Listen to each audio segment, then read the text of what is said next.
Coucou les amis, j'espère que vous allez bien. Bienvenue sur Douceur et Saveurs de Manou. Je vous propose aujourd'hui une recette de riz gras villageois à la poudre de Soumara. La poudre de Soumara est aussi appelée Soumbala dans d'autres pays et Netetou au Sénégal. Si vous ne connaissez pas ces différents noms, vous pouvez juste taper sur Google Soumara et vous allez voir les images qui vont apparaître et vous saurez à quoi correspond cette poudre-là dans votre pays. Donc, pour réaliser mon riz, j'aurai besoin d'un poisson maquereau fumé, la moitié d'un oignon, quelques aubergines et gombo, un piment, évidemment la peau de soumara et du riz. De l'huile de palme aussi, assaisonnement comme d'habitude au choix.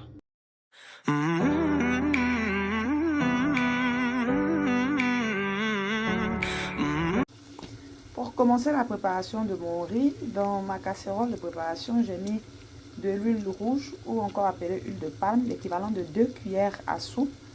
Et j'ai émincé la moitié de mon oignon que je suis en train de faire sauter maintenant. Je viens rajouter une cuillère à café de ma poudre de soumara. Je vais venir aussi assaisonner avec mon assaisonnement fait maison. Je vais laisser le lien en barre d'infos. Dans cet assaisonnement-là, il y a de la poudre de crevettes séchées, il y a aussi du poisson séché.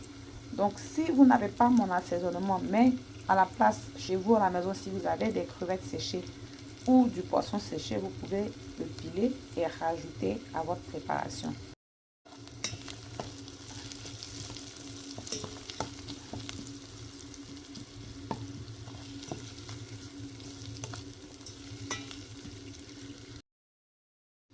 Donc, quelques minutes après que l'oignon est bien sauté, c'est entre 2 et 3 minutes.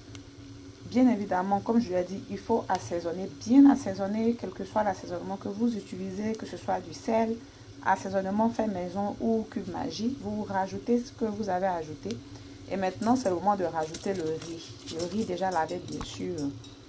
Et si vous avez remarqué, je cuisine en très petite quantité. C'est parce que le soumara, quand il est utilisé dans les aliments, il est très difficile à conserver. Donc, pour éviter que le riz ne se gâte, il faut seulement cuisiner la quantité dont on a besoin, pas plus ni moins.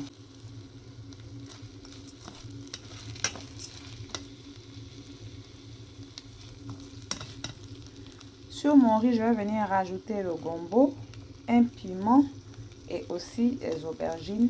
Et pour finir, je vais ajouter l'eau pour la cuisson du riz. Après cela, je vais refermer et laisser le riz cuire.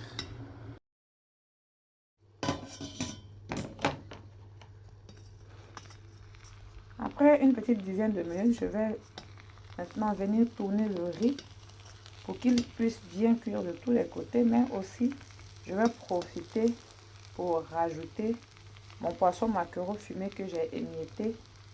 Entre temps, j'ai aussi pris soin d'enlever les arêtes. Donc je vais bien tourner le riz, refermer encore et le laisser cuire à feu très moyen.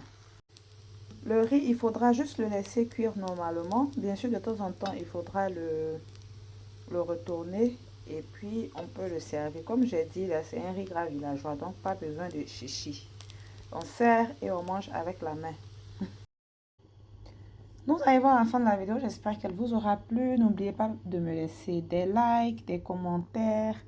Et aussi, si vous avez des questions, posez-les-moi aussi en commentaire. Je lis tous les commentaires et je réponds aussi à tous les commentaires. Bon, bye.